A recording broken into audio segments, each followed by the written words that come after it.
రాజమార్తాండ రాజగంభీర సాహితీ సమరాంగణ సార్వభౌమ శ్రీ శ్రీ శ్రీకృష్ణదేవరాయలు వారు చేస్తున్నారు.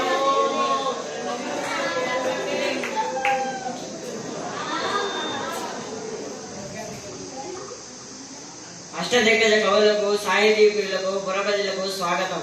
సత్యం, ధర్మం, న్యాయం అనే సిద్ధాంతాలు నమ్మి మా పాలన సాగుతోంది. మా పాలనలో జానపదుల సైతం తెలుగు భాషకై ఎంతో మక్కువను పెంచుకున్నారు. ఏం పెద్ద నామాచ్యం. చిత్తం రాజేంద్ర, కవిచంద్ర, మీతో నేటి భవన విజయ సభను ప్రారంభించాలని మా అభిలాష. మీ ఆలోచన నిజమే. ప్రభువుల పాలనలో ఎన్నో భాషలుండగా తెలుగు భాషపై ఇంత మక్కువ చూపడానికి గల కారణం ఏమిటో?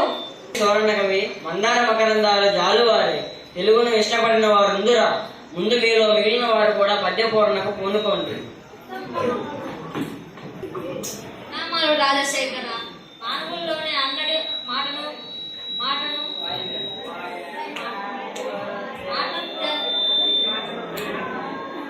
నమ్మేవారు కొందరు ఉన్నారు. అయినా నా పద్య పూర్ణకు ముందు నా పద్య పెద్ద నామాచల అభిప్రాయం ఏమిటో? చిత్తం ప్రభు, ఇప్పుడు దూర్జటి కవితుడు నా అనే అక్షరంతో సమస్యను పూర్తి చేయమని మా ప్రార్థన. చిత్తం ప్రభు ఈ సమస్యలో కేవలం అక్షర విన్యాసమే ఉంది. అయినా చక్కని పూలను కావిస్తాను.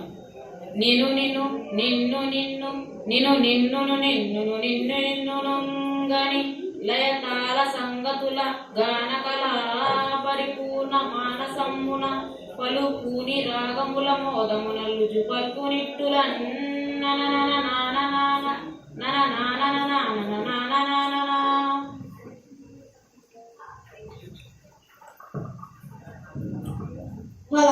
పొలంలో పని చేసుకుంటూ కూడా మిక్కిలి సంతోషంగా కూని రాగాలు అల్లుకలి స్థితిని కళ్ళకు కట్టినట్లు చెప్పితేనే అద్భుతం. నాకు ఇప్పటికి సెలవు. రామకృష్ణ, తదుపరి మీదే వంతు. మీ పదగుంపనాన్ని మేము మెరుగదము. మేక మరియు తోక ఈ రెండు దత్తపదాలతో ఒక శేష పద్యం చెప్పండి. ప్రణామము మహారాజా. నన్ను ఆదరిస్తే కాదంటానా? ఆలకించండి మహాప్రభు. మేక తోకకు మేక తోక మేకకు మేక మేక తోకకు తోక తోక మేక మేక తోకకు మేక మేక తోకకు మేక మేక తోకకు తోక తోక మేక మేక తోకకు మేక తోక మేకకు మేక మేక తోకకు తోక తోక మేక మేక తోకకు మేక తోక మేకకు మేక మేక తోకకు తోక తోక మేక మేక తోక తోక తోక తోక తోక మేక మేక తోక తోక తోక తోక తోక మేక మేక తోక తోక తోక తోక తోక మేక. మొట్టమొదటి ఈ పద్య భావం చెప్పి మమ్మల్ని ఆనందింపజేయండి.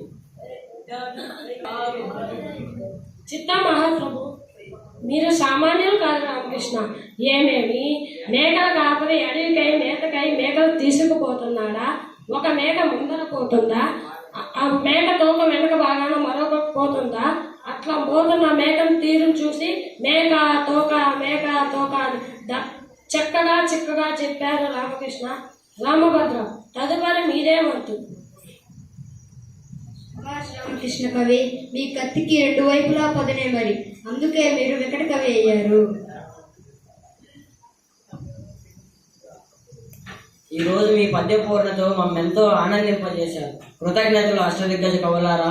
మరలా రేపు భవన విజయ సభలో కలుసుకుందాం.